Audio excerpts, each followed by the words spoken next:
Hey everybody! It is March 2021. That means it is the 1 year anniversary of us starting our adventure debating online together in your world and in our world in college. So, as we said in the PF video, happy Pandemiversary. March is always an important month in debate. It means things like national qualifiers. It means state championships, regionals, in some cases, some big national tournaments that you're getting ready for. So we want to help you get ready for those on a topic that I think is actually pretty good, which is resolve. The United States ought to guarantee universal child care. As always, we want this to be useful to you. So like I always say, maybe like, maybe subscribe, maybe tell a friend. If it's not useful, maybe tell an enemy. As always, the notes and timestamps will be in the notes below because it's important that you do your own research. And this is a topic that really does allow you to do some really cool research. And if you're so inclined, you can follow us on Twitter to get our sort of general musings and thoughts on life and debate in general.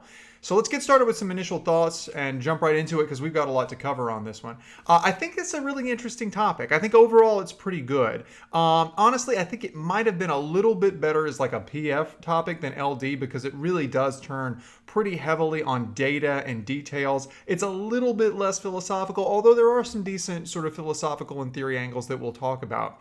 I think one really good thing about the topic, though, is that a lot of the literature out there is very layperson friendly. Like there's a ton of intensely detailed data out there, but it's presented online in a place where you can find it from a simple Google search, right? In ways that a layperson can understand. And that lets you sort of go out and find novel sources that maybe other people haven't found and really read them and understand them and get to the point where you can explain them to the judge. And that's always good for a debate topic. You don't want something to be oversimplified with not a lot of empirical data. I kind of feel like the Space Force topic this month in PF is that way. And you don't want it to be too complicated either. So this strikes a nice balance. Another cool thing about a lot of the sources on this is they're in some cases written like a debate. Like there is very much a public debate going on in the literature between think tanks and advocacy groups and politicians like Elizabeth Warren on this issue. And so they write pieces and policy briefs in ways that respond to each other's arguments, right? And in some cases, they literally respond to each other. Like one person will write a policy paper and then someone else will call them out by name and respond to it. So it's very much an accessible, robust debate, right? It's probably something that your judges haven't thought a ton about. It's not like a first-tier national issue, right? Like Medicare for all. So you will have to do some educating on it, but there's plenty of good resources out there to do it. And you absolutely can do your own original research. You can go out there and find things that, you know, other folks haven't been looking for. And we'll point to a few of them, but there's really so much out there that we won't have time to cover it all in this video, but that's a good thing, right? That just means there's more diversity of thought and more opportunities to be creative. I will say, I think it's pretty obvious that this is a topic that has a pretty strong affirmative bias.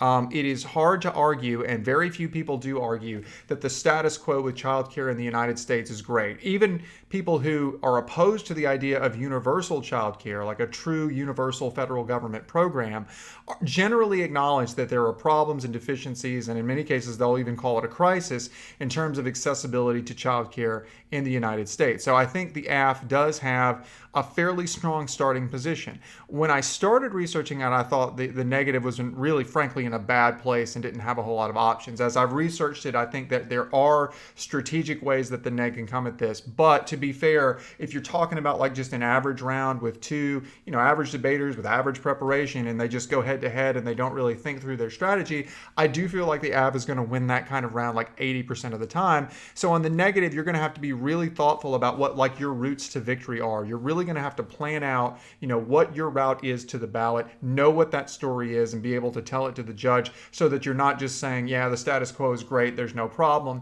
That is not a viable strategy, as we'll talk about later on.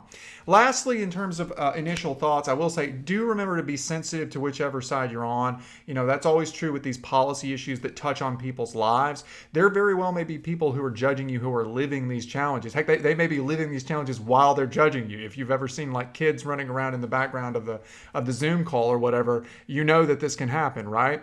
But teachers are often, young professionals. Other judges may very well have lived through these challenges or be living through them now. Alternatively, you may have people who decided they didn't need help, that they stayed home, sacrificed so that they could take care of their kids when they were young, and they may think that's great. But either way, just be aware that this is an issue that touches on people's lives. Since you guys are teenagers, Probably hasn't affected you directly unless maybe your parents have experienced it, right? But do be sensitive and don't be glib and don't, joke about it. We may joke about it here, but this is just us talking, right? In the round, make sure you're respectful. So with that, got a lot to cover. So let's jump right in. We'll start with some definitions and kind of background discussion on the topic. Then we'll move to values and criteria, then the affirmative, then the negative, and then, as always, some final thoughts. Okay, so let's do some definitions, and then as we do the definitions, we'll kind of use them as a springboard to kind of jump off and talk a little bit about background on how childcare policy in the United States works, and maybe in some cases how it doesn't work. Okay, so we start at the very beginning of the resolution with the United States. Now, right off the bat, note that it does not say what it often does, which is the United States federal government, right? And this leaves a little bit of ambiguity and some leeway, right? So, for example, the negative might try to define the United States as meaning the United States federal government specifically. And if the negative did that, that would mean that the negative would have ground to run like what's called a 50 states counterplan or something like that. In other words, to argue that maybe the states should do it, right? And that's not an unrealistic idea in the real world, right? Because a lot of funding for early childhood education does come from the state level in the real world. By contrast, if the affirmative were to define the United States as being like the country as a whole, that wouldn't be possible, right? If the affirmative defined the United States as just basically the entire country, and regardless of how we provide this child care benefit, as long as everyone in the country gets it, whether it's done on the state level or the federal level, doesn't matter, that's affirmative ground, well, then you couldn't run a state level counterplan. I mentioned that just to note that that exists. I don't think it's actually a good idea to try to do something cute like a state level counterplan for a couple of reasons. The first one is that there are a lot of disadvantages to trying to do child care on the state level as opposed to the federal level. And the biggest one is that the states that need child care the worst are often the ones that are the worst situated to actually provide it. Like, so for example, here in Mississippi, we have a lot of low-income folks who need child care assistance to be able to get into the workforce, but we're also a very poor state in terms of our state budget. So we're one of the states that is the least able to provide it, right? So if you were to devolve it to the state level and say that that is like ground for the negative, right? Well, you'd be arguing for a system in which the least able states are the ones that need it the most, right? And probably wouldn't be able to do it effectively, right? Also, I would just say that the topic committee at the NSDA knows what United States federal government means. They've used it 100 times before. If they meant to limit the affirmative to having to go through the United States federal government only, they could have done that. They didn't. So I think the better interpretation is just to say that when they say United States, what that means is if everybody in the United States has a right to child care, right, at the end of the day, it doesn't matter who does it, state government, federal government, local government, executive branch, legislative branch, whoever, it doesn't matter, as long as it exists at the end of the day, and I probably wouldn't spend a lot of time fighting over it. But I know those things come up sometimes, so I thought I'd address them. So even though I don't think it ends up being a big deal, I am glad we sort of took this digression. Like I said, we're going to digress a little and talk about background, to talk a little bit about state versus federal child care programs and like where in the status quo, right, where money for childcare comes from. And currently, federal childcare funding basically works in two essential ways, right? There is the Child Care Development and Block Grant Program, or CCDBG, which is just a lovely acronym that rolls right off the tongue, right? And those are block grants that go to the states, right? And the states then have to work, to set up like local child care programs for people who need them, like economically in terms of income, right? And they can supplement the CCDBG funds with their own funds. In many cases, they do spend a significant amount. In some cases, they don't spend very much. They set some rules and regulations, but basically it is a state-federal partnership, right? Head Start is the second part of the current policy. Head Start is different in the sense that the federal government sends grants, but they don't go to the states. They go to the actual child care provider, right? So people who want to open a child care center. Now, it could be a government agency. It could be like a local government agency, right? But it could also be a private agency. It could be anybody who wants to run a Head Start center, and they get the funds directly. But as we're going to talk about in just a few minutes, the long story short on this is that neither of these programs is anywhere near being a universal child care program. They only help a very small percentage of those who would be eligible for them. Now, if you want to get a better sense of how the status quo works, we are going to link to a summary of federal and state funding from the Bipartisan Policy Center. It provides a good timeline of how federal funding of child care has evolved over the decades and where it is right now. It's always good to have a lot of background. It's always good to be knowledgeable and to be able to sound smart in front of your judge. It lets you preempt arguments in some cases. So definitely take a look at that if you have time, which you should, because you're getting ready to try to win a debate tournament and you need to make time, right? The next definition is ought. Webster's definition on this is the best one, I think, is just used to express obligation or advisability, right? Now, I don't think there's going to be a lot of gamesmanship on this. There rarely is, but just be aware of the two games that people play with ought on a lot of cases. The first one is the idea that ought is a probability, right? And as you can see here on the slide, natural expectation or logical consequence. That basically converts ought from being a normative statement about what we should do to a predictive statement about what probably will happen. In other words, he ought to be here in a few minutes, right? That is not under any stretch of the imagination what the topic framers intended. No one thinks it is. Don't ever do this. People don't do this very much anymore. They used to do it a little bit, back when I debated, but don't do it. If you do it, we're not friends and you can't watch the channel anymore. So the other game people play with ought is the idea that ought is a purely moral obligation, and consequently, under that view, that they don't have to explain how the resolution will work, right? This is done usually by affirmatives who don't want to be pinned down on exactly how are we going to make this happen, who's the actor going to be, how much is it going to cost. I've never heard a good explanation for this. When we talk about whether something is moral, obviously in every case, how it will be implemented matters. If we say we ought to cut taxes, well, the morality of that is, who's going to benefit and who's going to cost, how many poor people will be, kicked off of programs, that affects the morality. If we say I ought to obey my elders, well, that depends on what my elders are trying to get me to do, right?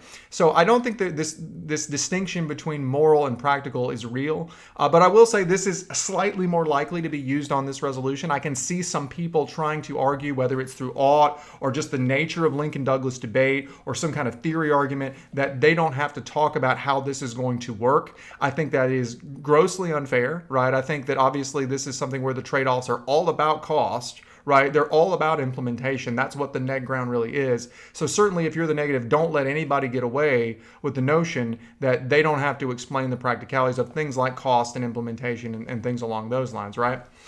So the next term is going to be guarantee. I don't think there's a whole lot here to worry about. The term guarantee often appears next to universal child care in the literature. It seems to just imply that, what universal child care means is that anybody who wants care can get care, but it doesn't seem to be like a term of art where the words are all used together. When we say term of art, we mean we take all the words as a block and we define them together, right? The right to bear arms is not the right to bear, like take your sleeves off, arms, right? It has a meaning, right? Guaranteed does do that in things like, for example, a guaranteed minimum income, but I don't think it does here. They don't all appear together, right? So I think it's perfectly fine to just use a standard dictionary definition like Webster to engage for the existence, permanence, or nature of, to undertake, to do, or secure, basically to make this happen, to make sure it's there, to make sure it's permanent, to make sure everybody can get it. That seems to be what guarantee means. I don't think there's a lot of major strategic issues here. Now, when we talk about universal child care, this is obviously the most, strategically interesting definition. And it is really interesting because it affects the scope of the affirmatives ground. It affects potential different plans they can run, potential ground for counter plans, right? Because unlike other topics of resolutions, like, for example, the Medicare for All Act, which is a resolution we saw earlier this year, there is no single, definite, precise consensus as to what universal child care is and is not. Now, one possibility is because it is not always a term of art. I mean, it does appear, together in context in the literature, but it doesn't always. There's not like a legal definition for it. And because of that, one approach that you might take is to just split it up and define the terms separately. We're going to come back to this and talk about it when we get to the negative, but one thing the negative might think about doing is defining universal and childcare separately, because there are good definitions out there of the term universal that basically mean a program that is done without any exception, right? And as the negative, you would love to be able to say that if I can show you that anybody shouldn't be a part of this program, any exceptions mean it's not universal. So if I can show you that rich people don't deserve to be part of this program because they don't need it, something like that. We're going to come back to that, and we're going to talk about that when we get to the negative. For right now, we're going to talk about like what universal child care as a collective term means and what it doesn't. So let's start with what it's not, right? What is universal child care not? This is an article from Maya Pendleton with Policy Perspectives. And basically what we're saying here is the programs we have in the status quo are not anything close to universal child care, right? So CCDBG and Head Start, these programs provide care, as you can see here, to about 15% and 7% of eligible families. That's just how much they're funded, right? There's no way they can do more than that in the status quo. So they are not universal in any meaningful sense. No one would say they are, right? There are also programs like the Child Tax Credit, which is currently $2,000 a year and about to rise to $3,000 a year temporarily as part of a COVID relief bill. And there are proposals like, for example, the American Family Act of 2017 that would have raised it permanently even higher than that. But even those dramatic raises of the child tax credit would not be universal child care, because they would basically give families, something between $2,000, $3,000, $4,000 a year, right, per child to use on, child care related things. It could be for child care. It could be, for something else like homeschooling or whatever. It could be for buying a crib, right? But those amounts are nowhere close to the actual cost of child care, right? It varies widely across the country, but the typical cost for a year of early child care is somewhere in the neighborhood of about $10,000 a year. That may be on the low side in many places. So these tax credits don't get close to covering that, so they can't be considered universal child care. So it's not in the status quo, and it's not something we're doing just a little bit of tweaking. I mean, you really do have to start a program from scratch that doesn't exist in the United States right now. So then the question is, okay, if that's what universal child care is not, what is it? Like, what are some examples of what it is? And it varies. So here are some illustrations of people talking about what universal child care is. So the first one is from Kathleen Geyer from In These Times in 2019. And in this article, she's just listing a lot of desirable characteristics of universal child care. But as you can see, the first one she has there is that she thinks it should be free. And then she kind of hedges that and says that cost should not be a barrier to care. I'm not sure which one she means, right? But if you do believe that it should be free, that's a big ask, right? Because that means even upper income people get it paid for by the government. And then she says it should be universal. Now, if you look a little bit further down the slide, you will see that other proposals and other ideas of what universal child care are not so absolute. So the second one is from Elizabeth Warren's actual website. Elizabeth Warren's proposal is one of the most famous examples of universal child care right now in public discourse. And what she says is that her plan for what she calls universal child care would make high quality child care from birth to school age free for millions of families and affordable for everyone else. So what you're going to see later when we talk about her plan is that it would use sort of a sliding scale. If you're below a certain income, it's free. If you're above that, it's capped, right? But it's not free. And then if you look at the last one, this is from Brian Schwartz of Neighbor Schools in 2016. And here, as you can see, on the slide, he talks about a low cost or no cost child care plan for children beginning at an early age. So it could be low cost or it could be no cost, right? Begins at an early age, maybe not quite at birth, right? So these latter two examples kind of show you that there is a lot of flexibility out there in terms of exactly what these programs are, how they work. They don't necessarily, just for example, they don't have to be the federal government builds a child care center and runs the child care center and you send your child there and that's your only option, right? There are in the literature different ways. There's different ways to skin a cat. I hate to use that analogy, but there's a bunch of different ways to skin a cat, as my grandpa used to say, right? So in terms of what that means strategically, well, there's one kind of clever thing that the affirmative could do with that, right? Is to say, look, universal child care can mean a million different things in terms of how we do it. The only thing it has to do is to actually provide child care to everyone who needs it affordably. And so what that does is it allows the affirmative to get a little bit tricky and to say, okay, so therefore, anything that is run in this round that actually meets the need for childcare, by definition, is universal childcare. It could be a government-run center. It could be a grant to a local center. It could be a grant to parents to let them go out and buy their own childcare. Whatever it is, right, it doesn't matter. As long as it meets the need, it's topical. What this does is it definitionally removes the ability to run a solvent counterplan, right? In other words, what you do is you ask the negative, does this solve the problem? Does it give everybody who needs it childcare? And if they say yes, you say, okay, well then that's universal child care, because it doesn't matter how you do it, right? As long as it meets the need, then that's my ground, right? And if they say no, well, then they're just conceding that their approach is not as good as yours, right? Now, I think that this is frankly a little bit of a tricky and somewhat disingenuous approach. I don't think it's fair, and I don't think it's right, and I think the negative has to push back on it. And I think what you do is you say as the negative a couple of things, right? The first thing you say is that universal childcare, if you actually look in the literature at people talking about it, has a more specialized meaning. It doesn't have to be done in a particular way, but it does have to be kind of organized and managed by the federal government. So the Institute for Family Studies has a good example of this. In February of 2021, they have a piece that criticizes universal childcare, but what they talk about is how direct payments to parents and tax credits to parents and money that you give to parents is an alternative to universal childcare. It is not universal childcare, right? It is something different. And that makes sense because if you're giving money directly to parents, right, they might spend it on childcare, but they might spend it on something else. So it's really not fair to call it a universal childcare benefit any more than like if I get my stimulus check, right, or you get your stimulus check, right, calling that universal health care because I guess in theory you could spend it on a visit to the doctor. Well, that doesn't mean it's universal health care. So I think the negative should argue and maintain that, for example, direct payments to people that they can do whatever they want with, right, is not topical. It is ground for a counterplan, right? But those are the kinds of fights that you're going to have over whose ground is what, because as I said earlier, right, there's no single set like legal or clearly defined academic definition of what a universal child care system looks like. So let's talk a little bit about what universal child care looks like in the real world and what that means in the debate. Well, and when we talk about what it means in the real world, one of the threshold questions we have to ask is, should you as the affirmative run a plan on this? Should you pick an actual real world proposal or craft your own and like just run a specific proposal and stick to that throughout the round, assuming you're in a circuit where people allow that? There are some LD circuits where people think, no, that's policy, don't do that, but assuming it's sort of permitted, right? Well, there are pluses and minuses, right? The pluses are that if you run a plan, you get some sort of built-in answers to common critiques, right? Plans usually have things like funding mechanisms. They usually say, for example, Elizabeth Warren says, we're going to pay for this with a tax on ultra millionaires, right?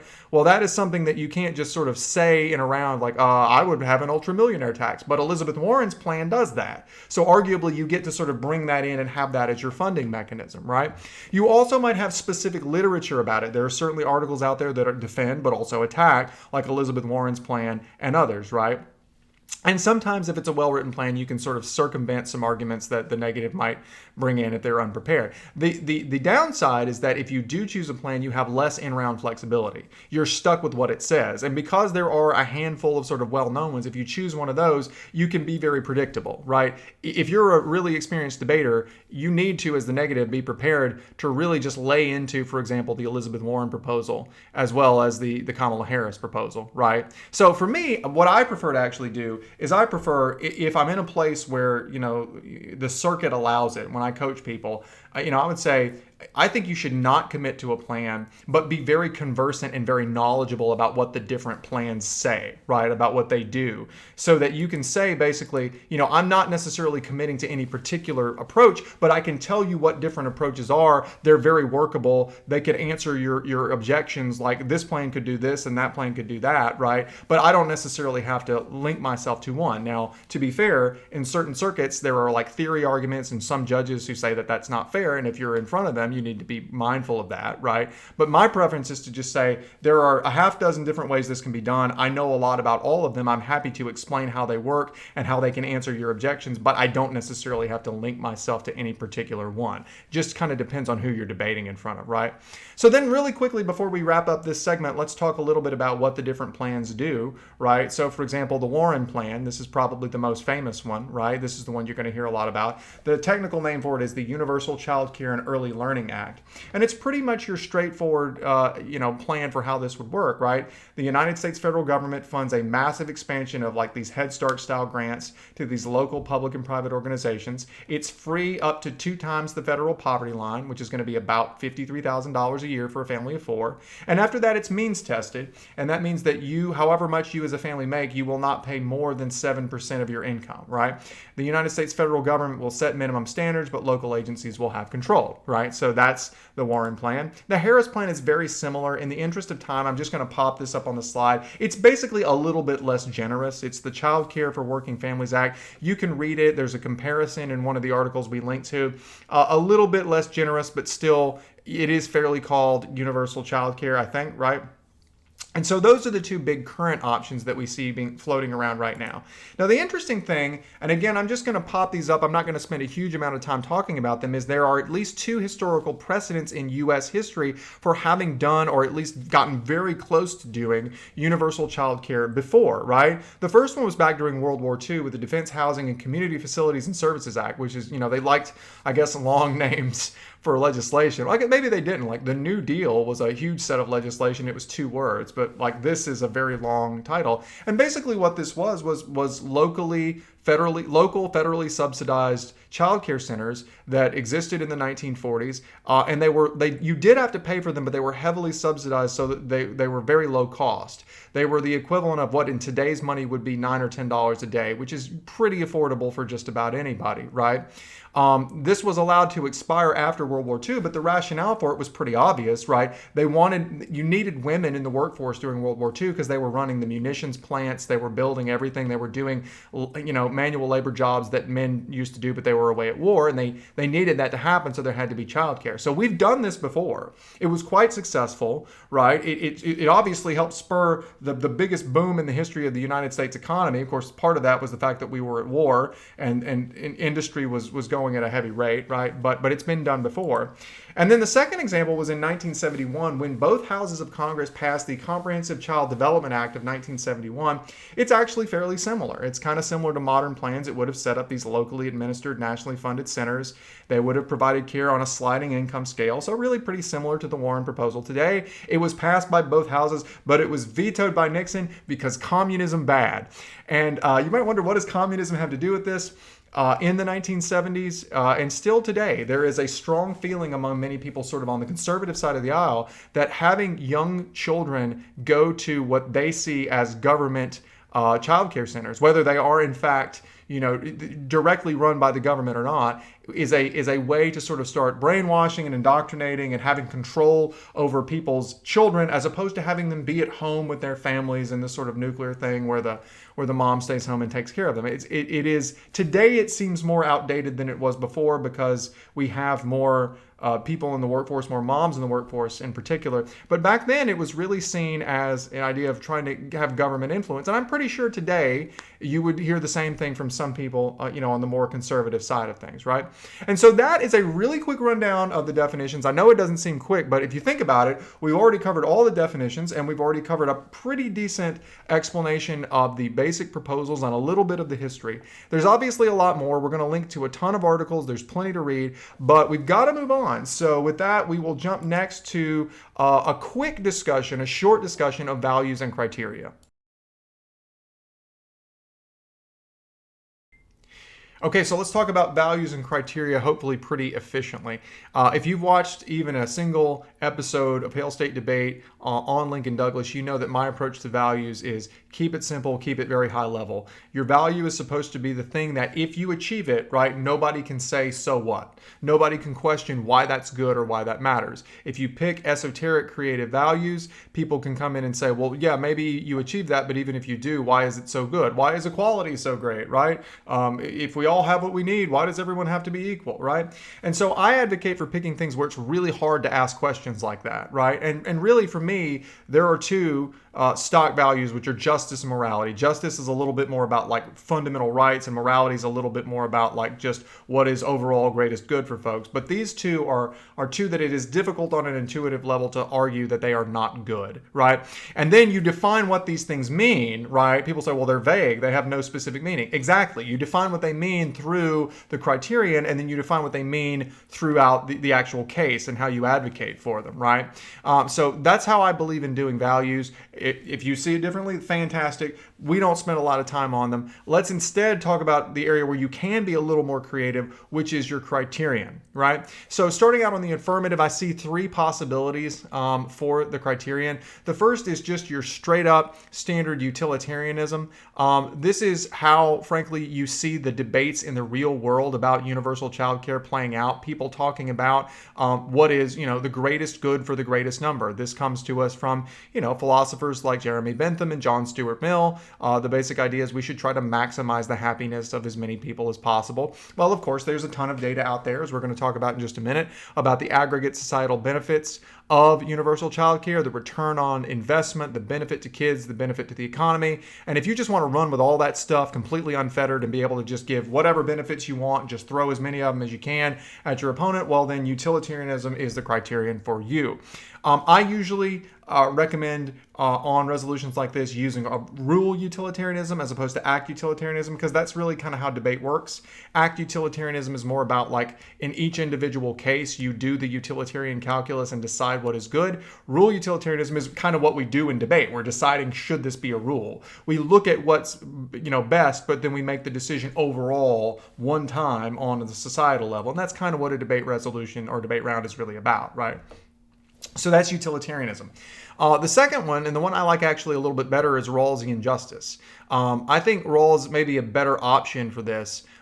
Because remember, what Rawls says with his theory of justice is that we should ask ourselves what course we would take and what we would do if we were placed behind an imaginary veil of ignorance, not knowing our place in society. And if we were, then we would rationally choose the policies or actions that serve the interests of the least advantaged in society, because they're the ones that have the most to lose, right? They're the ones who are at the most risk, right? I think it's a better fit for the AF on this resolution, since most of the benefits of universal child care, the net benefits, are going to flow to people who need it, right? They're going to flow to people who are lower income who can't afford childcare on their own, whereas most of the costs in a progressive taxation system are going to flow to taxpayers, and in a progressive system to upper income taxpayers, right?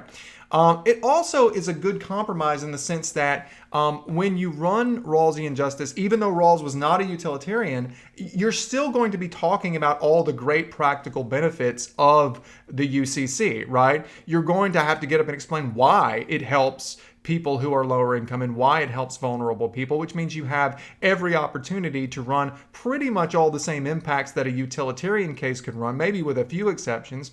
But you can basically come in and use all the same practical real world information, but you just filter it through a system that favors the interests of the poor and the at-risk more than others. And you also dodge some of the stock criticisms of utilitarianism, which is things like, utilitarianism would sacrifice, 10 people if it meant saving 100. Well, yes, maybe so, but Rawls wouldn't, because Rawls is all about looking out for the interests of the least advantaged, which means he wouldn't sacrifice anyone, right? So, I think it's a really good compromise. I think it's a great approach for the AF. If you want to run something a little bit less predictable, but where there's still good literature and it's still a sound theory, I think feminism and sort of rights theory kind of together offer a good option, right? So the basic idea here is that because the burden of childcare has overwhelmingly been placed on women throughout history, and in American history specifically, real equality, right, requires the recognition that childcare be conceived of not as a privilege for people who can afford it, or as something the government might provide if it has enough money, but rather as something all people are entitled to as a matter of right. Okay? Only by guaranteeing childcare as an entitlement, a right, in other words, something you are entitled to, can women be placed on an equal playing field with men, thus achieving some form of justice. Now, you've got to do your own research if you want to do this. This is a framework that you have to, sort of dig up and do on your own, but we'll give you a couple of good sources to start with. There's a really good historical summary of the idea of a right to childcare in feminist theory by Professor Deborah Denner from 2010 that we will link to. Got lots of primary sources. If you want to run this case, you can probably find everything you need in there with maybe just a sprinkling of some of the data we have in the video, right? And then there's also a nifty 2020 article from Professor Danziger Halperin about how historically opposition to universal childcare has been a function of like anti-feminist ideas and outmoded gender norms, as well as antipathy toward poor people and people of color. So that's a nice article with a lot of good historical information. Now, the benefit of using a feminist theory is it's less predictable. You're not just running in with a standard weighing mechanism of utilitarianism and butting heads. You are saying there is a fundamental inequity in society, right? There is something that is wrong, and the only way to give women full equality and full recognition as human beings is to have this right of universal childcare recognized. So even if there are significant costs, right? Maybe even if the practical cost outweigh the practical benefits, you should still do it because it is fundamentally necessary to the dignity and the rights and the respect of half of the human beings in the United States, right? So the downside is you're a little bit more limited in terms of what impacts you can read, in terms of practical impacts. Like if you're running a feminist case, you probably are not going to be heavily focusing on the benefits to the child, right? Because that's not really the rationale that feminist equality looks at. But still, I think it's a good, if you want a little bit of a curveball that's not too crazy, that you can use on the app. And in terms of the negative, I've got to be honest with you, the negative has a little bit more of a challenging time in terms of picking a criterion because, let's be honest, a lot of the gut level justice and morality arguments advanced in the real world really do cut in favor of the affirmative, in favor of, universal child care, because you're sticking up for the little guy, you're helping people who don't have what they need, right?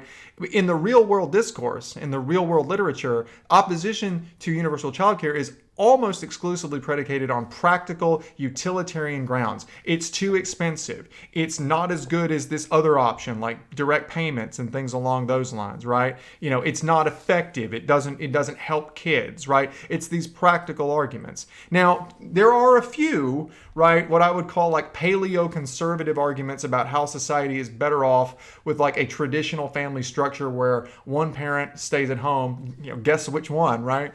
And takes care of the children, and that having a universal child care benefit undermines that. But look, let's be honest. Are you really going to run that at your typical, Lincoln Douglas tournament? Think about who your judging pool is. Is that really going to fly?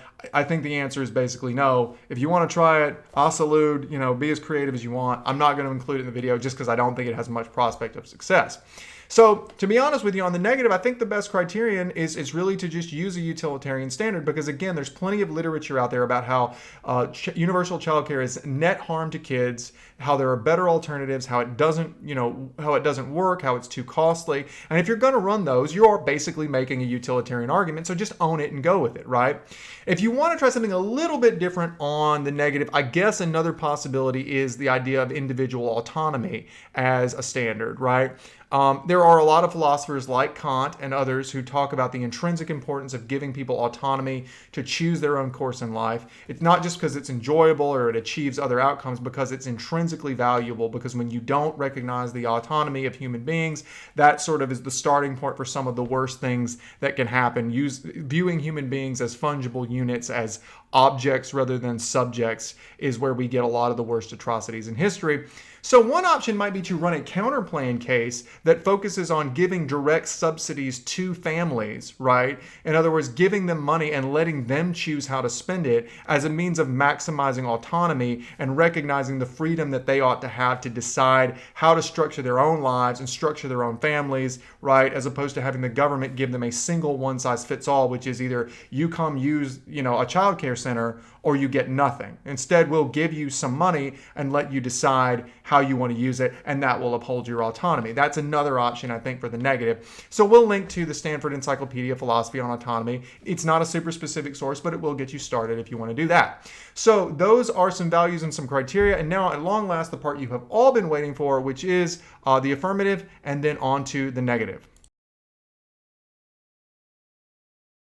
All right, so let's get started on the affirmative.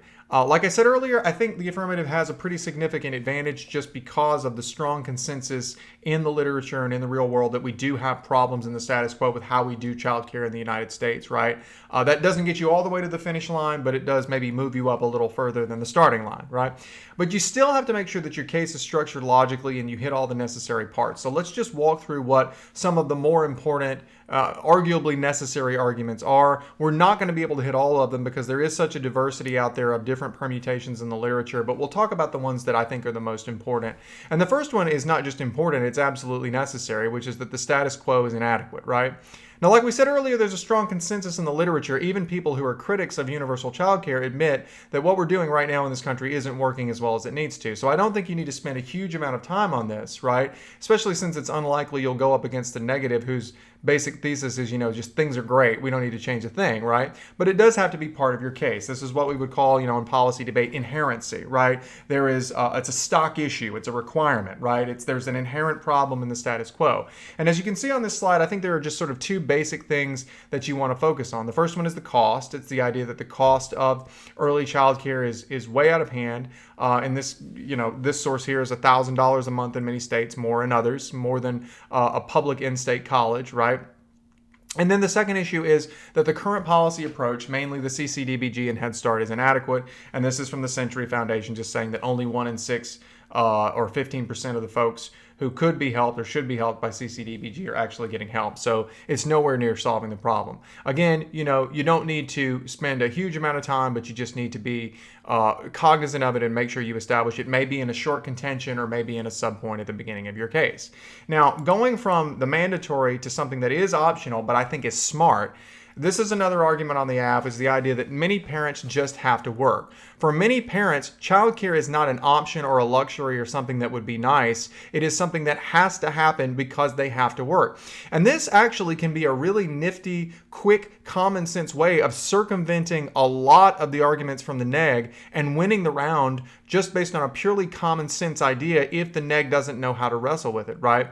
So many negative debaters are going to come in and try to have like a sort of a broad discussion with you about whether universal child care is sort of good for society as a whole. Is it the best thing for society as a whole? Does it benefit us economically? Does it pay for itself? Things like that, right?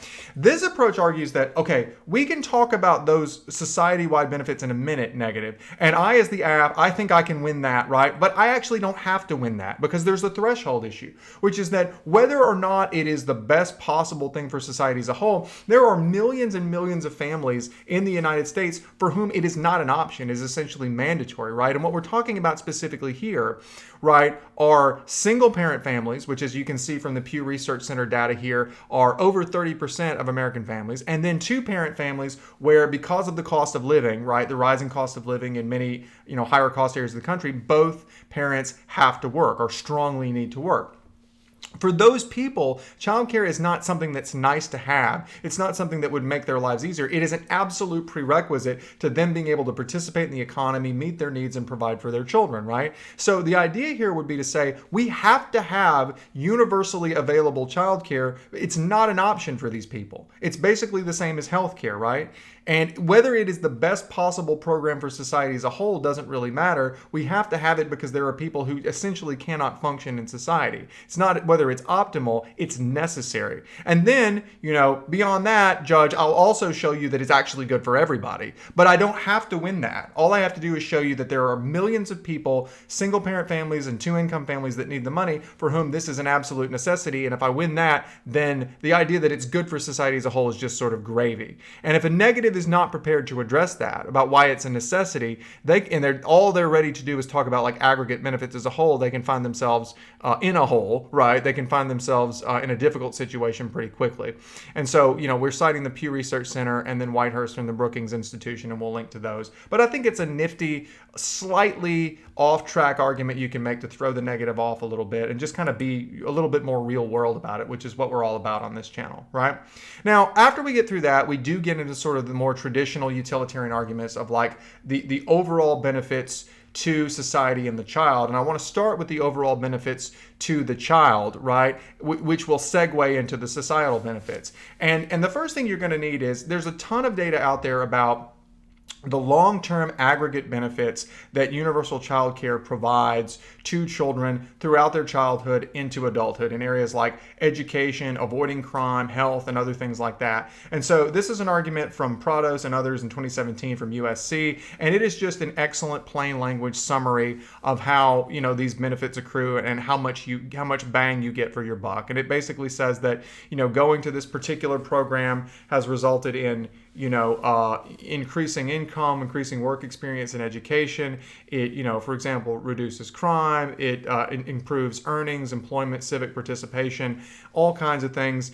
We haven't been able to cite every piece of data. You can and should go to the article yourself. But the most important thing that it provides, as you can see on the slide here, is it gives you this statistic of the idea that universal child care more than pays for itself. And the statistic that they have is that these birth to 5 programs deliver a 13% per year return on investment, right? And 13% may not sound like a lot, but when you start compounding that over a person's lifetime, 13% times the next 20 or 30 years, that quickly gets to be way, way more than 100% return. It more than pays for itself. And the argument is that for each dollar you invest, right, in universal child care, you get a $7 return by doing things like increasing their income and economic output, increasing their education, reducing the likelihood of crime, and things along those lines.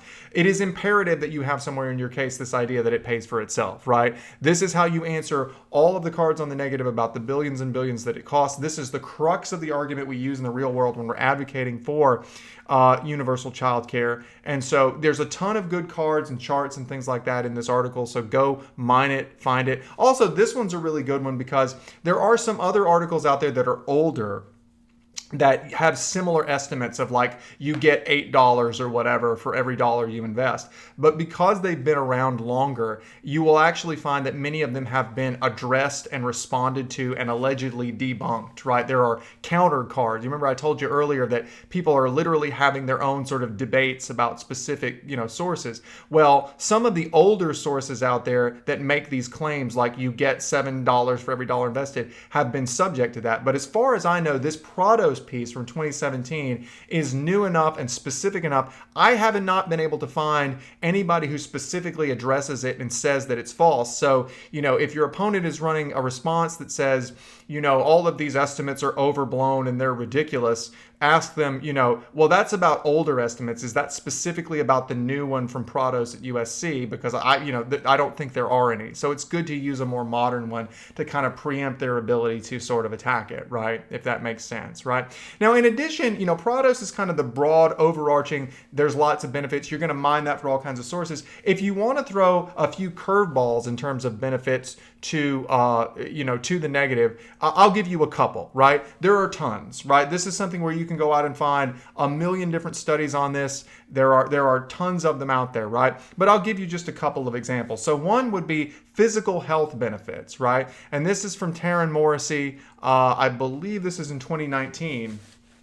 And basically what she does here is she surveys a lot of different data and finds that there is evidence that early childhood education has numerous short and long-term benefits to the health of the child. The most important one was from Head Start, when it was initiated in the 1960s, lowered childhood mortality. In other words, the number of kids who die in childhood. Well, avoiding deaths is a pretty good impact, right? And the reason for that was probably because you got these kids in front of teachers who could, at least somewhat spot problems, see things that were wrong with them, recommend taking them to a doctor in a way that, in some cases, unfortunately, maybe their parents would not do. And then also long-term reductions in problems like smoking and other health issues. Maybe that's due to better modeling of behavior, being around adults who don't smoke. I don't know.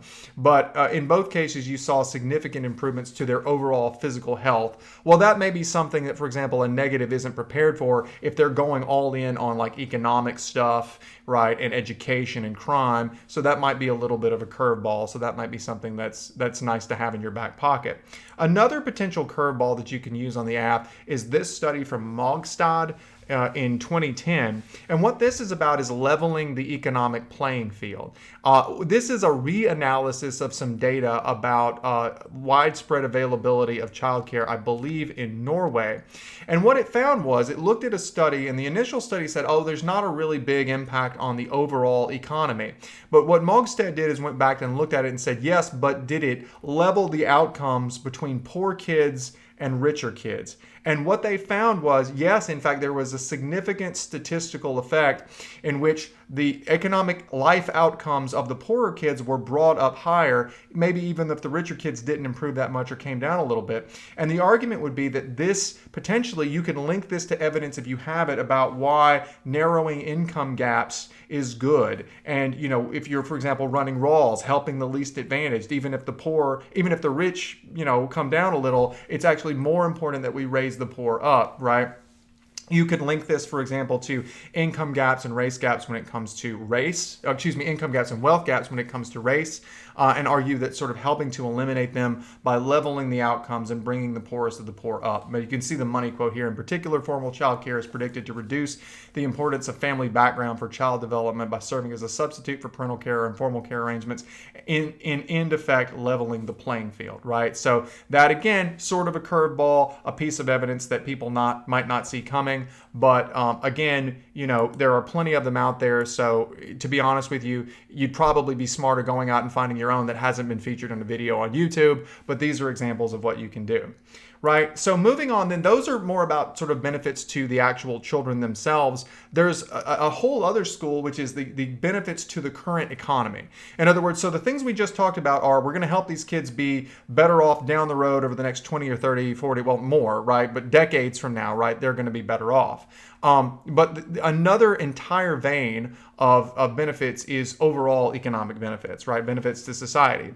So Shockett in 2019 with the Center for American Progress has this piece that just sort of talks about, really sort of two impacts. It talks about keeping women out of the workforce. So right here in the block quote that you see over here, you're going to see sort of net losses to American business because of the lack of effective childcare, right? So there is an estimated loss of $12.7 billion annually because of employees' childcare challenges.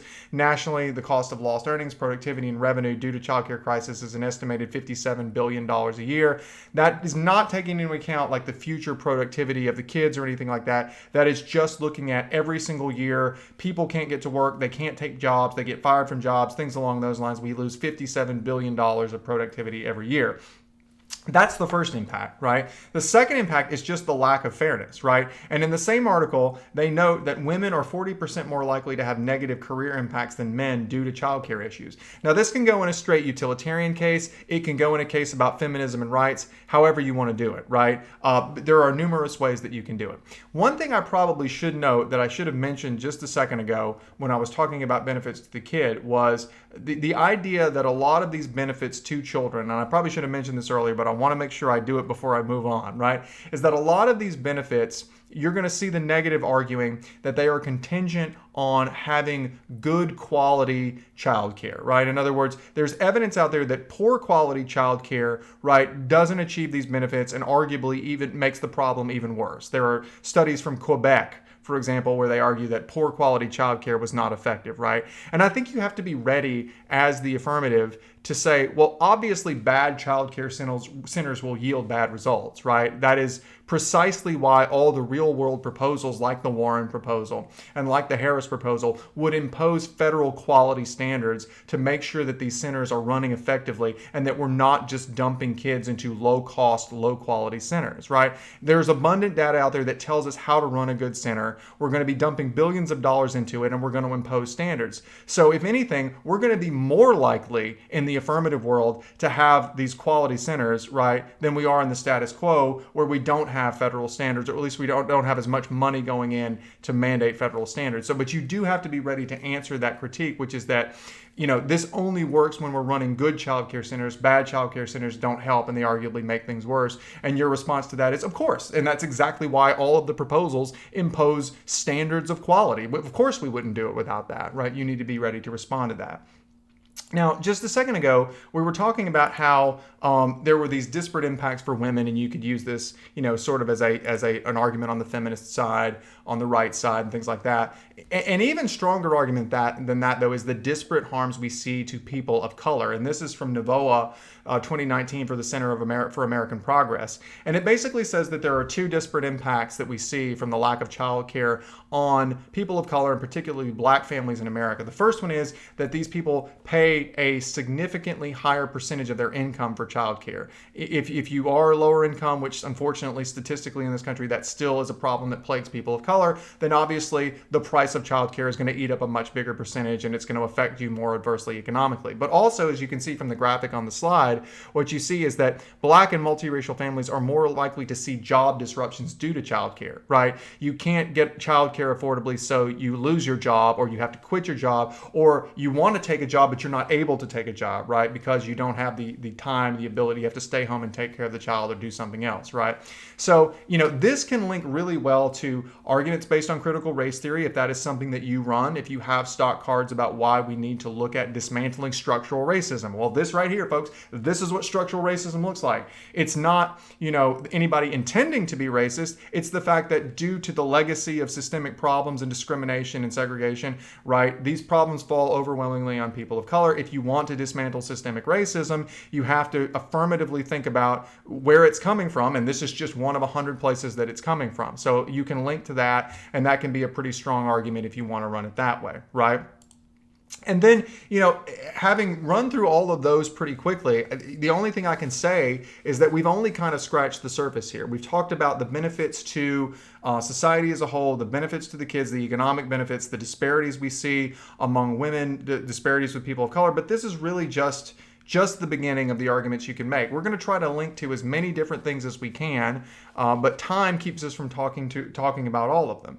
But they all basically do fall into these categories that we've talked about, right? Benefits to the kids, economic benefits to the parents, fairness and equity, and then just sort of aggregate economic benefits to society as a whole. And that's why we focused on those things. But here, some you can mix and match them in different ways, right? So you can run comparisons to other countries and states and cities. You can run comparisons to Canada, comparisons to places like Norway, right? You can absolutely say it worked here. Here's why it'll work in the United States. You can, of course, as we talked about, focus mainly on harms to women and people of color through a critical lens. You can do it through a utilitarian lens. That can be the entire focus of your case.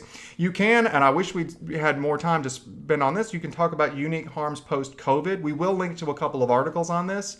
The basic idea is that parents need to get back to work now more than ever, but they can't do it without childcare, right? And this can be either its own freestanding contention, or it can be what I call like a modifier, like an urgency modifier, to give a regular contention more impact. Like you can run a contention about the economic impact on parents and then say it's even more important to do it now because of COVID, right? This was always a good idea, but we need to do it now more than ever because these folks need desperately to get back to work to salvage some semblance of their living, their livelihood, but they have to have childcare in order to do it. And then lastly, you could, of course, just run a case focusing on the aggregate anti-poverty effects of reducing poverty both on parents and children later in life under the Rawlsian standard. So there are a lot of good options here. That's just kind of scratching the surface of what they are. Kind of an embarrassment of riches, as they say, for the affirmative. So with that, that's all I've got on the AF. We'll take just a quick second and then come back and talk about the negative. All right, so let's talk about the negative. Now, like I said, the negative has a little bit of an uphill battle on this one, right? But there is still, I think, a good path to victory. You just have to be a little bit more careful and a little bit more thoughtful about how you try to get there, right? You don't have as many options, so you have to be more decisive about where you go with the case, right? So, the first thing you can do, as we'll talk about in a second, is you can try to get a little bit of offense by talking about the sheer cost of this. And there is some good evidence on that. I don't think that's enough to win the round by itself by any stretch, but it's enough to get you started. It's enough to put something on the scales where there is a downside, right? And then you basically try to remove the upside, right? You go in and you talk about the efficacy of universal child care. You look at empirical studies that really do call this into question. And luckily, there are a ton of them. We'll give you a sample of a few. We'll really talk about one in the video. We'll put a few more in the links, right? There are a lot of them out there that do call this into question. And frankly, there are responses to them. There's a very robust back and forth debate, right? But luckily, you do have those. So you start out by trying to put a little bit on the scale of the cost and then take some of their impacts off the scale by calling into question how many benefits kids actually get from this, or whether they get benefits at all. And then I think the third part, and the part that I almost think you have to run on the negative, is some kind of counterplan or alternative. It just sort of depends on, what part of the country you're in, what state you're in, what your circuit does as to whether you go ahead and run it as like a formal counterplan, or you just sort of describe it in a contention as an alternative, like, well, there's a better way to do this. There's different ways that in different LD circuits that this is done, but I think you have to find a way to put something on the scales that lets you take another approach, because I think conceding that, well, we're just going to do nothing, right? There's so much literature out there about how serious the problems are that leaves you in a really bad spot. So I think you have to sort of do a little bit of all three of those if you want to have a strong negative. But I think if you do all three, right, you do have a real shot at winning. So let's talk about them in order, right? Let's first talk about cost. Now, obviously, there's going to be a lot of fighting over this, but as you can see here, I think one good summary of it comes from the National Academies of Science, Engineering, and Medicine, summarized in 2018 in this article that you see here. And the estimate they have is $140 billion a year, which, I realize that like we live in a world now with deficits and spending where money is just like, it's play money, right? It means nothing. That's a lot of money, as we'll talk about in just a second, right? The other good thing about this estimate is it comes from a fairly impartial, nonpartisan group. NASEM is not the Republicans, not the Democrats. It's a group that doesn't have a direct dog in the hunt, as they say down here in Mississippi, right? So you can really defend it as being nonpartisan and prefer it because it's more credible. But when you talk about a number like 140 billion, especially in today's world, right, you have to put that in some kind of context, right? You can't just throw it out there and just say it's a lot of money. You have to explain why it's bad. So there are a number of ways to do that. One way is to just link it to the fact that we are massively in debt already as a country. So for example, you can make a deficit or a debt argument. U.S. federal budget for 2021 is $5.8 trillion projected to be, but we're only going to have $3.5 trillion in revenues, and we're going to be borrowing $2.3 trillion. That's our deficit. That's how much we're adding to our pile of debt, which is now over $20 trillion, roughly the same size as our entire economy.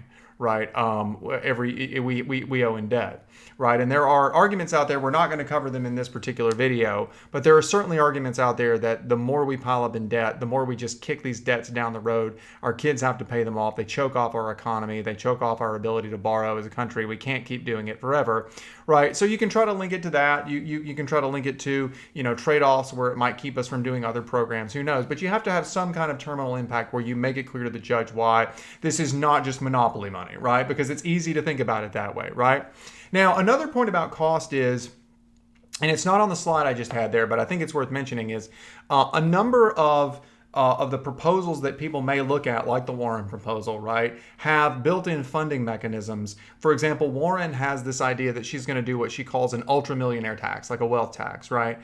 If I'm the negative, I basically say, look, you can run the Warren plan, you can run the Warren proposal as a plan to the extent it addresses universal child care, but you cannot fiat stuff that has nothing to do with universal child care. My argument is the neg would be that is what we call extra topical. Extra topical is when the affirmative tries to run a plan that does affirm the resolution, it does meet the wording of the resolution, but then it goes and does other things, right? Like resolved, we would raise taxes, and you say, okay, we'll raise taxes by 10%, and then we'll go spend, the tax money on, a very specific program that would, help education, and the judge really likes that. Well, the resolution didn't say you got to specify how you would spend it, and in this case, nothing in the resolution suggests that you get to implement a new tax, right? That's not in the resolution. That is arguably beyond the scope of what the judge can fiat. I realize that's a little bit technical, but if it were up to me, I would basically say, look, yeah, you absolutely can say you want to do Warren's plan about childcare, but you don't get to go and say, well, and we'll also magically implement this tax that has nothing directly to do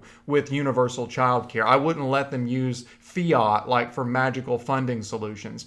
That's a little bit controversial. Some people would say it's not extra topical. Some judges might feel that way, but that is a fight I would have. I would not just let them say, oh yeah, no, we get the money from millionaires. That, I definitely would fight back on that, right? Now, the second point when it comes to cost that's almost as important is you absolutely do have to fight back on this idea that the affirmative is going to run, which is that, universal child care is going to pay for itself. We talked about the 13% multiplier and the $7 for every $1. You're going to get some version of that from almost every single affirmative you go up against, and you've got to be prepared for it. It is a tough, somewhat uphill fight, but it is a necessary fight, right? So, the first thing that I think you can do is you can argue that this is based on garbage data. And so Hammond 2019 from the Institute for Family Studies talks about how all of these estimates of, getting $7 for $1 and all these multipliers are based on the assumptions that these programs, these universal child care programs, are going to be incredibly effective. They're going to be great, right? They are going to help kids so much that they're going to be less likely to commit crime, healthier, more likely to graduate from high school. And what he says, as you can see in the block quote here, is that what they're doing when they make these estimates is cherry picking some of the very best, most revolutionary studies. For example, like the Perry study. Well, the Perry study, at least according to Hammond, I have not read the study, but what he says is, right, that this was a once in a lifetime kind of deal where you had these at-risk children brought into this incredibly, advanced, way beyond anything they could get in anywhere else environment that we will not be able to replicate, right? And that if we try to extrapolate benefits from that, that's like saying, the fitness benefits that you get from going to the gym, we will extrapolate those from like Arnold Schwarzenegger or something, right? Well, that's not going to be typical, right?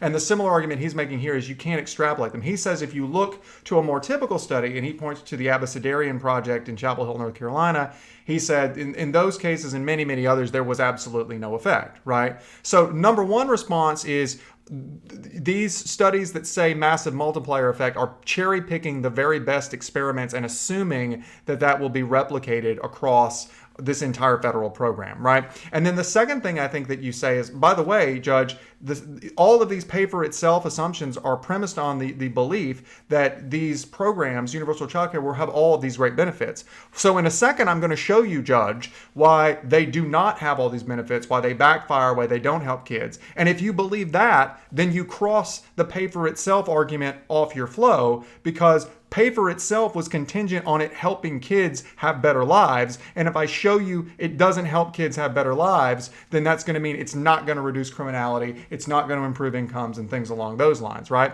So I think those are two ways that you can come at the pay for itself argument, but you must fight back on that. Obviously, if you let, your opponent say, you're going to get $7 for every dollar you put in and that stays on the flow, that's game over, right? And almost everybody's going to come at you with that, so you've got to be prepared for it, right? Now, cost is a necessary point, but I don't think it's sufficient. Like I said earlier, I think now you have to try to take some of their offense off the scales, right? By arguing, like I said just 1 second ago, that universal child care is not nearly as effective as its proponents make it out to be. The single best article on this in terms of summarizing it is from Erickson and Stevens 2021. This is from just last month, writing for the Institute for Family Studies. Institute for Family Studies is a think tank that generally opposes the UCC.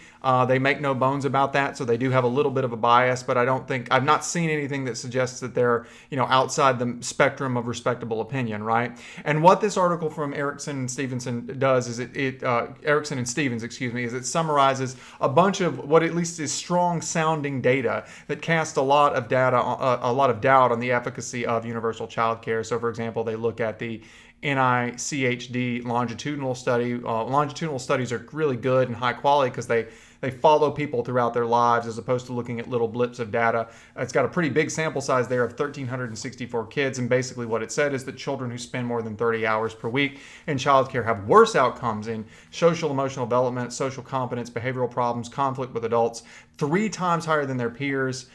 This doesn't happen with students who don't spend that much time in childcare. The negative effects associated with extensive hours in childcare rival the effects of poverty, which is a terrible impact on kids. Family income, maternal education, quality childcare quality, and all these other factors. We controlled for them, and that's not what was doing it. It was the spending time in childcare that was making these kids less apt at social situations. Well, you certainly can't come in and tell me kids are going to be less likely to commit crimes when you're making them, multiple times more likely to have social interaction problems, right? There are no other studies that are summarized in the same article from Erickson and Stevens, so just go and mind that and take a look at it. One thing about this is also what this article does is it has some information about parent preferences, and it talks about how many parents, if they were able to, would actually prefer to stay home and take care of their kids if they were economically capable of doing it. And that's a nice argument that we'll dovetail in just a second when we talk about alternative proposals, like just giving parents money to sort of give them a choice about whether they want to stay home or whether they want to send their kid to childcare, right? So that might be good in an autonomy case.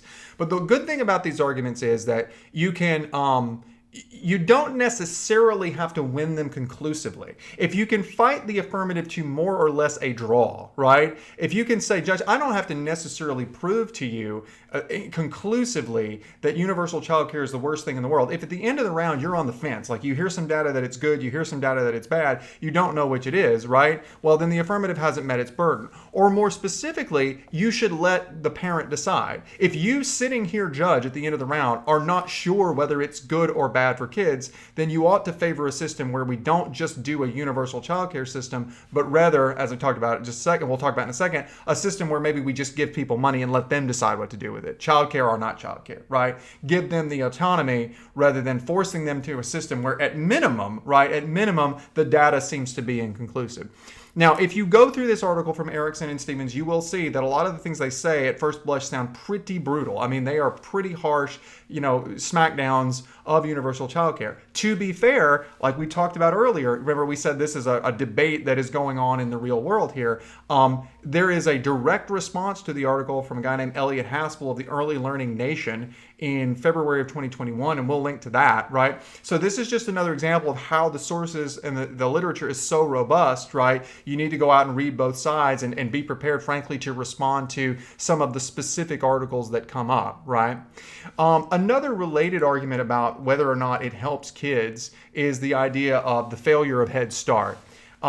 This is from Burke 2013 and the Heritage Foundation. There are some other articles too that we'll talk about in just a second. But the basic idea is, Head Start is sort of half of how we have done early childcare. It's not universal, to be fair, but it is early childhood education, right? And it's been around for 48 years. And the idea that it's had plenty of time to serve as a sort of test pilot, like a proof of concept. And what the Heritage Foundation does is it summarizes an HHS study, a report, that says after 48 years, now it's over 50 years, and $180 billion in taxpayer money, the program doesn't show any lasting improvement. Access to Head Start had no significantly measurable effects on cognitive ability, including numerous measures of reading, language, and math ability. So that's the argument there. There is a response, not a direct response to this article, but the Brookings Institution, as you might expect, has an article that we will link to talking about how, there actually are measurable improvements to educational and behavioral outcomes, right? And then there's a response to that response. Heschinger, it's not directly, again, it came before, but the Heschinger report in 2015 did a meta-analysis of 90 studies of Head Start and found that the vast majority of them, all but one, were not scientifically rigorous, so you can basically toss them out. And it said that only one study was scientifically rigorous and that study found no discernible effect. So there are layers and layers and layers of data about whether Head Start works. If you go in as the negative, though, and you feel confident, whether it's using Heritage Foundation or other things that you'll be able to find, because this, again, you can Google this and find 20 different sources very quickly. If you go in and feel confident, then you can make a very strong argument to the judge that, look, all of the things that my opponent is promising you about universal childcare are hypothetical and theoretical. They are based on what they are predicting might happen with the system. But we've already done a nationwide system of government-funded childcare, and it has an empirical record. And you should prioritize its empirical record over guesses and conjecture and hypotheticals about what might or might not happen. And the empirical record is mixed at best and bad at worst, right? And if you're confident that you can win the evidence fight, it's a nice impact to have. Now, like I said, taking the benefits off the table, muddying the waters on those gets you a long way. But I really do think it's kind of the last leg of the stool, of the three-legged stool, right? For the negative, you really do have to have, some alternative, right? Now, it depends on how you want to do this. There's one somewhat, I guess you'd say, cheeky, kind of clever argument, which is to just say, I'm in favor of non-universal child care. Well, whatever do you mean, right? Well, the American Enterprise Institute in February 2019 basically says universal child care is the wrong approach. First, just because something is expensive does not mean the government should subsidize it for everyone. Support should be targeted to families for whom the cost prohibits working or directly results in compromised quality of care. The more income targeted the approach, the fewer unintended consequences that result and the less support to families who can pay for childcare on their own. Well, that's a pretty common sense argument, right? So the argument would be, do you believe that, right, targeted aid to families who need it is not in fact universal childcare? Well, Now, remember we said earlier in the definition section that you might want to separate universal and childcare as definitions. Why? Well, because Merriam-Webster defines the word universal as including or concerning all or a whole collectively or distributively without limit or exception, especially available equitably to all members of a society, such as universal health coverage, right? So basically you've got a dictionary definition from the A1 number one credible dictionary, right, Webster, which says without limit or exception. And your basic argument would be, look, Judge, universal means universal. And if you at the end of the day think that there should be some exceptions, that not every person needs to get money or benefits to pay for childcare, then you might believe in widespread childcare assistance or childcare reform or whatever you want to call it, but you don't believe in universal childcare, right? If you believe that Mark Zuckerberg should not be entitled to, a subsidized spot in a daycare, not that he would ever use it, right? But then you don't believe in universal childcare. If you believe that two professional parents, a couple, a doctor and a lawyer living in Manhattan, they see a particularly nice federally subsidized daycare, they want to use it, that they shouldn't be given any benefits there, right? They shouldn't be provided any benefits, then you don't believe in universal. You believe in means-tested childcare, but that's not universal childcare. Now that's going to come down to a definition fight for whether or not, means-tested is whether means tested is universal, but even Elizabeth Warren's proposal, right, says that rich people won't pay more than 7% of their income. Well, why exactly should a rich person get aid from the government to avoid paying more than 7% of their income? I mean, it's unlikely that a rich person would pay that much because they're rich, right? But why should the government be in the business of protecting the income of a wealthy person? I don't understand that. I don't think they should, right? If you agree with me, Judge, then you believe in widespread childcare, means-tested childcare, but not universal childcare. I don't know. I mean, I think that can work in some circuits. It won't work in others. You see how it goes for you. If you want a more real world-like alternative, as you can see on the slide, the American Family Act is sort of your classic give people money and let them do with it what they want type plan. It expands the child tax credit to either $3,000 or $3,600 per year per child, depending on the age of the child. And it also pays it out monthly so that you have it when you need to pay bills. Now, this is not going to be enough, right, to pay for childcare on its own. So you might want to run some different version of this and say expand the child tax credit to $7,000, $8,000, whatever you want to make it, right? But the argument would be there are some net benefits from this, right? Number one, it gives you flexibility. Like the UCC, universal childcare gives you one option, right? You have a use it or lose it right to send your kid to a childcare center if you win the definitional fight, right? And the American Family Act says, well, no, hold on. If you would prefer, you can do that, right? We're going to give you money, right? And if you want to take the money we give you and pay for daycare or something, that's fine. That's what many people will do. But on the other hand, if you would rather use it to sort of go part-time in your job or quit your job and use it to supplement that so you can get by for a few years and take care of your kid, and you think, as many parents do, we talked about earlier, there's polling out there that many parents believe that this would be better. If that's what you want to do, you should be able to do that. And again, this goes nicely to the sort of criterion of autonomy, right? You should be able to choose, not you've got one benefit, send them to a childcare center, but rather you've got a certain amount of money. Use it to take care of them yourself. Use it to send them to a childcare center. Use it to save for college if you think that's more important, right? Whatever. You're the parent. You should be able to decide, right? In addition, this plan has some very nice estimates on overall poverty reduction. Like Columbia University researchers estimate a very significant decline in poverty from 14.8 to 9.5%. I haven't found anything on the UCC that's quite that robust, so it's a nice impact to have there, right? And so I think that's a really good option to have in your pocket as the negative in terms of a counter plan. And the last thing I have on the negative is just the general idea, and this goes again to kind of the idea of autonomy, that choice is good.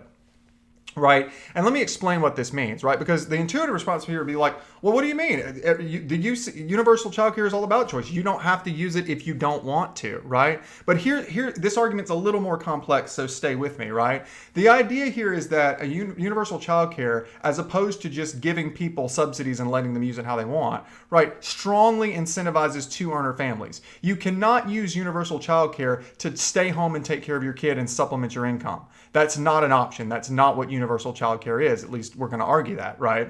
And so as a result, there is a strong incentive for you to go out and be a two-earner family. But the argument is that when you have that strong incentive for everybody to go out and be a two-earner family, then all the couples go out and get two jobs, right? Now that may be good for the economy as a whole, but it's really bad because what it does is it starts a bidding war, right? If all the couples have two incomes, then the houses get more expensive and the daycares get more expensive, and just living in the area generally becomes more expensive. And this is not a hypothetical. This is something that Elizabeth Warren herself, when she was a professor at Harvard, wrote about called the two-income trap. When we incentivize people to go out and have two incomes, that's great for them, but if they want to, right? But it raises the cost of everything so that everybody ends up having to go out and have two incomes, right? Because, they're just bidding up the price on everything effectively. And so the argument here, as you can see, there's two articles, one from Raihan Salam and the other from Sigilito in 2019. They both say that basically by giving us by only allowing people to go and use childcare, you are strongly incentivizing the two-income trap, raising the cost on families. It would be better to just let people choose. Take the money and pay for childcare, take the money and use it for at-home care, whatever you want to do. It avoids the two-income trap. It lets people choose. It lets them have autonomy. So that is a fairly brief discussion of the options on the negative. As you can see, the negative has, a little bit more ground than we thought initially, right? They've got some good options here. It's a little tougher, but they certainly have more than a fighting chance. So with that, let's take just a quick break and come back with some final thoughts. Okay, so final thoughts. I really only have two things to say. I'll say them in a fairly straightforward manner. Number one, like we said earlier, this is something where there's a huge amount of layperson-friendly, readily available literature out there that is a Google search away and that is generally a fairly high quality, right? That means that people are going to be out there finding stuff that we did not summarize in this video and that does not appear in commercial briefs, and you should too, right? You should be doing your own original research. And frankly, when you have these sort of multi-layer arguments where a piece gets rebutted, there's just no substitute for putting in the time and doing the work and making the block. If there's a really good piece out there, but somebody wrote a response to it, right? Then you'd be foolish not to go and read the response and use the response to create a block, right? But you're going to have to put in the time and put in the effort and put in the late nights to write a bunch of blocks on this if you want to be successful. And, this is a big topic because we're talking about going, to nationals. We're talking about state championships and things like that. Last point, and this is something I didn't mention earlier, but it's something I wanted to say to everybody that I've been talking about lately, which is make sure your link story is clear. I talked about this in the PF video, but one of my pet peeves lately has been watching very good debaters who have really good evidence, very smart, very good at going down the flow, but they're terrible at telling their link story. And the link story is simply the way you explain how you get from, reading a card to the ultimate impact, right? So many times we have debaters who come in and they just their name of their contention is something like cost or like benefit to kids. And they read a card and then they say an impact, and there's no logical narrative story where they explain exactly how they got from A to B. And frankly, it's often illogical. It's a mishmash. They don't think through it, right? On this topic, on every topic, but on this topic especially, right? Because it's something that your judges don't think about every day. There's a little bit of economics to it. There's specific policy proposals. You need to make sure you take them by the hand and just walk them from the stuff that to you is super common sense because you've been doing it forever, and explain to them how we get, for example, from the idea of a benefit to kids or a benefit to the economy to whatever impact you have. Explain it to them in plain English.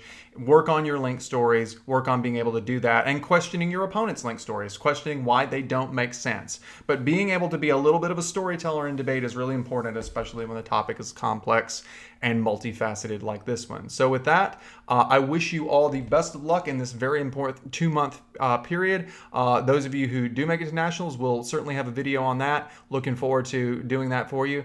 If you got questions or thoughts, drop them in the comments below. We'll be trying to address them. But as always, best of luck. Have a lot of fun. Remember, debate is for everybody, so work hard, have fun, and Hail State.